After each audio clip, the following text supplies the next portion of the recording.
Do you think adults convicted of sexually assaulting children should go to prison? Rishi Sunak doesn't. Or at least that's what Labour are saying. They've done a series of ads taking aim at the Prime Minister, and not everyone in the party thinks they've hit the right note. So-called attack ads are nothing new in politics, but this one has caused a storm on Twitter and a rift between some in Labour. So does negative political campaigning work? And what are the risks? I'm Leah Boleto, and this is the Sky News Daily. Now, don't worry if you didn't spend your Easter weekend scrolling through Twitter and you haven't seen these ads yet, because political correspondent Liz Bates did. So, Liz, can you explain exactly what these ads look like? Yes. So, first of all, I think it's good if you didn't spend your Easter glued to Twitter, as some journalists did. So I will describe those ads. It's a series of ads that are personal attacks, I think it's fair to say, on Rishi Sunak. They were released onto social media. What they look like, and they all follow the same format, is there's a picture of Rishi Sunak looking very smiley and prime ministerial. I'll read out the one for you that's been most controversial. So it says, "Do you think adults convicted of sexually assaulting children should go to prison? Rishi Sunak doesn't." That's next to a picture of his face. And then if you carry on reading underneath, it says, "Under the Tories, 4,500 adults convicted of sexually assaulting children under 16 served no prison time. Labour will lock up dangerous child abusers." So it's basically a headline, and then underneath, Rishi Sunak doesn't agree with this. And it's a shock tactic. It's, gosh, the Prime Minister doesn't agree with locking up adults convicted of sexually assaulting children. That's awful. And it's to get you to read the next bit, which is to try to draw attention to what the Labour Party would say is the Conservatives' terrible record when it comes to crime and particularly enforcement. They want to say the justice system is falling apart, and this is the way that they've done it, and it has caused a huge amount of controversy. And what are the main criticisms people are making? You know, Sunak has only been an MP since, 2015? So it sort of his record, he's not responsible for the record that Labour are attacking, I suppose. So there's two aspects of it that people have had a problem with. First of all is just the text. Do you think adults convicted of sexually assaulting children should go to prison? Rishi Sunak doesn't. Now, that is categorically untrue, because it's quite obvious to everyone that the Prime Minister does agree with that. When you read on, what you realise is, that's just it's a rhetorical device. It's an advertising trick. It may not be the most sophisticated, but you quite quickly realise as you read the rest of the text, OK, that's not actually what's going on. They're just trying to draw attention to the fact that not all of these people who've been convicted of these crimes has gone to prison, and that's because of lots of issues with the justice system. So there's that aspect of it. The other criticism that's been levelled at it, which I think is potentially more tenuous, is that they are trying to link the idea of sexual assault of children and that crime with the fact that Rishi Sunak is a man of British Indian heritage. Now, I think that's a really interesting criticism. What some in the Labour Party are saying is this is kind of dog whistle politics, that we were talking a week ago about race and child sexual exploitation, and then suddenly a week later they have this, quite provocative advert, linking Rishi Sunak as a British Indian man with this same crime, and there are lots of people that don't like it. Why do you think, Liz, that they're targeting Sunak personally? Because there's a whole host of issues. I suppose they could get into the cost of living crisis, energy bills, but they're personally attacking Rishi Sunak here. Well, I think to some extent it's quite straightforward, which is that the Conservative Party is polling worse than Rishi Sunak. Rishi Sunak's personal polling is doing slightly better, and I think that's because he's had, certainly the first few months of his premiership, he has achieved quite a lot when you compare, what some of his predecessors have done, and he is giving off a sort of an air of competence and increasing confidence, and I think they're worried that Rishi Sunak could be a lot more popular, certainly than Liz Truss and Boris Johnson. The other concern for the Labour Party is that their own leader, Keir Starmer, polls worse than his own party. When you speak to people, activists who are knocking on doors tell me that Keir Starmer is not as reviled in certain areas as Jeremy Corbyn was, but people are still very unsure about Keir Starmer, and they certainly don't find him, to be a kind of inspirational political leader. So I think it's those two things coming together, really. And it's fair to say timing is everything in politics, isn't it? But why do you think they're doing this now? Well, this particular ad campaign, I think, is targeted at the local elections because crime, I think, is one of those things that comes up on the doorstep. People associate it with kind of local government, and Labour think that it's fertile territory for them to attack the Tories on, something that they're prioritising. And that is what you're seeing come through in these social media attack ads. The interesting thing is they have pivoted in their style, in their campaigning style. And I think this is what has caused the controversy. This is what has surprised people. This is really pretty aggressive from the Labour Party, and I would say walking the line over whether it is taking the moral high ground. And many, even within the party, think that Keir Starmer's tactic seems to be, we're going to stoop as low as the Tories when it comes to political campaigning, and maybe that will get us into government. And some people are happy that Keir Starmer seems to want to roll up his sleeves and fight dirty, and others very unhappy because they believe that that is what distinguishes the Labour Party from the Conservative Party, that they do always take the moral high ground and they don't tread the line when it comes to bending the truth in political campaigning. So interesting, isn't it, Liz? Because there are other people that will say, hang on a second, hypocrisy here, because the Tories drew that criticism, didn't they, after accusing Sir Keir Starmer of failing to prosecute Jimmy Savile during Partygate. This leader of the opposition, a former director of public prosecutions, Mr. Speaker, so he spent most of his time prosecuting journalists and failing to prosecute Jimmy Savile, as far as I can make out, Mr. Speaker. The interesting thing is, it's not really the Conservative Party. There are lots of Conservative MPs have said it's disgusting, but it is what we've seen many times before with the Labour Party. Really, there's been a big internal backlash. It's Labour MPs that are angry with this. The Conservatives, I think, are much more comfortable with slinging mud, if you like, and the Labour Party, certain factions of it, less so. They're certainly not as well versed in doing it. It isn't part, usually, of the Labour playbook. And so I think what this is, it's showing another side. We've already seen a bit of this side to Keir Starmer when he basically got rid of Jeremy Corbyn quite unceremoniously from his party. It's a kind of, he wants to win at all costs. And I think that's uncomfortable within his own party.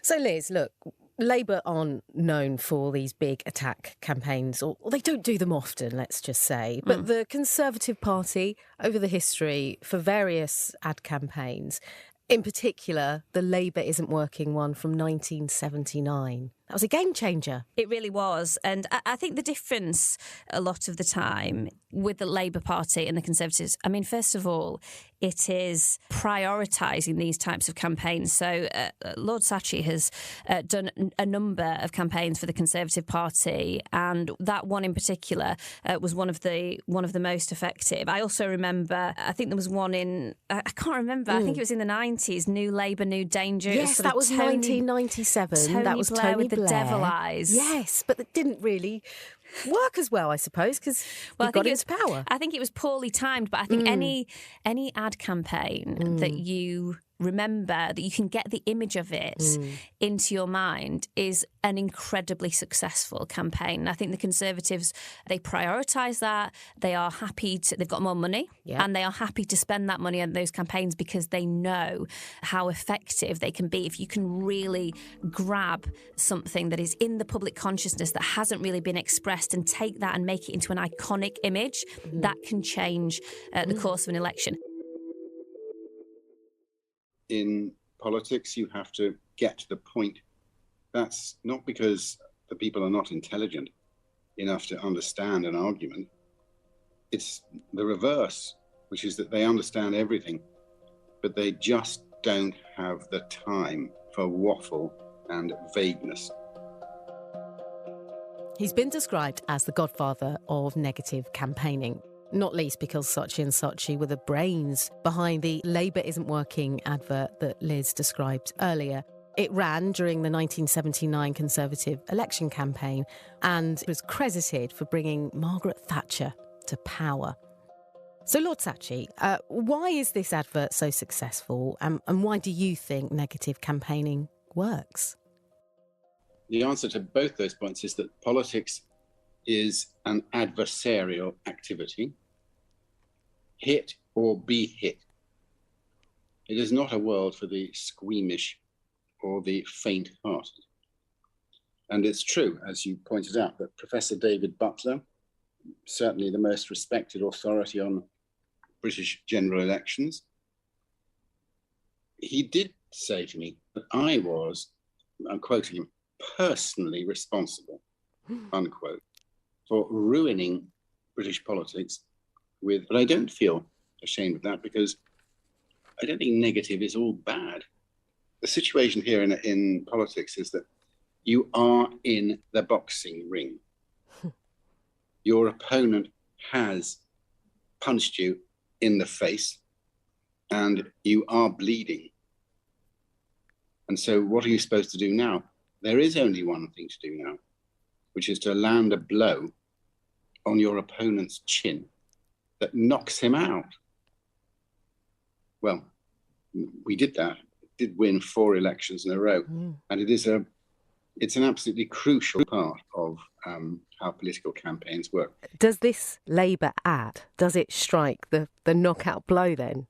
I don't know about the answer to that. They're doing what they think they have to do. I can certainly explain this, that if you want this blow on the chin to work, which is obviously what they're trying to do, you'll have to get to the point. That's what I was saying. Yes. And in order to get to the point, it has to be very simple.